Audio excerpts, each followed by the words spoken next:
Plus case में एक और बड़ा खुलासा हुआ है। जांच एजेंसियों को अब शाहीन के बारे में चौंकाने वाली जानकारी मिली है। सूत्रों के मुताबिक शाहीन मुस्लिम महिलाओं और लड़कियों को मानव बम के रूप में इस्तेमाल करने की तैयारी में थी। ऑपरेशन काफिर वही मिशन है जो बुर्के के पीछे रची जा रही उस साजिश से पर्दा उठा रहा है, जिससे केवल लाल किले के आसपास का हिस्सा ही नहीं बल्कि दिल्ली के साथ साथ भारत के कई हिस्सों को दहलाने का प्लान था।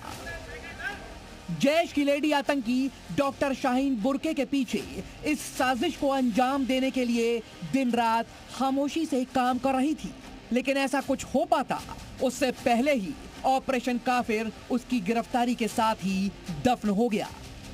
देश के कोने कोने में एक आध नहीं बल्कि कई आत्मघाती आतंकी घटनाओं को अंजाम देने की तैयारी तेजी से चल रही थी, क्योंकि बाबरी मस्जिद के विध्वंस की तारीख 6 दिसंबर को दहलाने का प्लान था। इसके लिए डॉक्टर शाहीन के निशाने पर मुस्लिम लड़कियां और मुस्लिम महिलाएं थीं। मानव बम बनाने के लिए शाहीन उन मुस्लिम लड़कियों की तलाश में थी जिनकी उम्र 14 से 18 साल के बीच हो। इससे होता ये कि उनका ब्रेन वॉश करने में आसानी होती। जांच एजेंसियों को यह पता चला है कि शाहीन मानव बम बनाने की तैयारी कर रही थी। उसके निशाने पर मुस्लिम लड़कियां और मुस्लिम महिलाएं थीं, जिनको वो मानव बम बनाने की तैयारी कर रही थी। भारत की 146 करोड़ की आबादी में मुस्लिम महिलाओं की संख्या लगभग 7.1% है।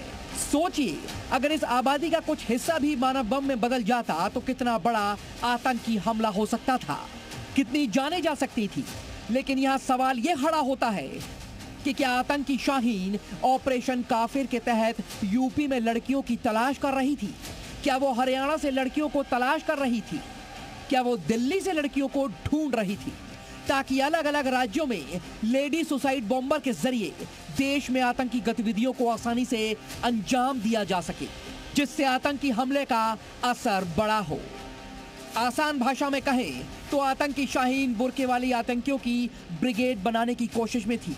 जांच एजेंसियों को डॉक्टर शाहीन के व्हाट्सएप चैट से मानव बम से जुड़े अहम सुराग मिले हैं, जो खुलासे पे खुलासा कर रहे हैं। मतलब मुस्लिम महिलाओं को मानव बम बनाने के लिए इस तरह उनका ब्रेन वॉश किया जाता कि वो मजहब के नाम पर अपने आतंकी हमले को अंजाम तक पहुंचाने में जरा भी हिचकिचाती नहीं।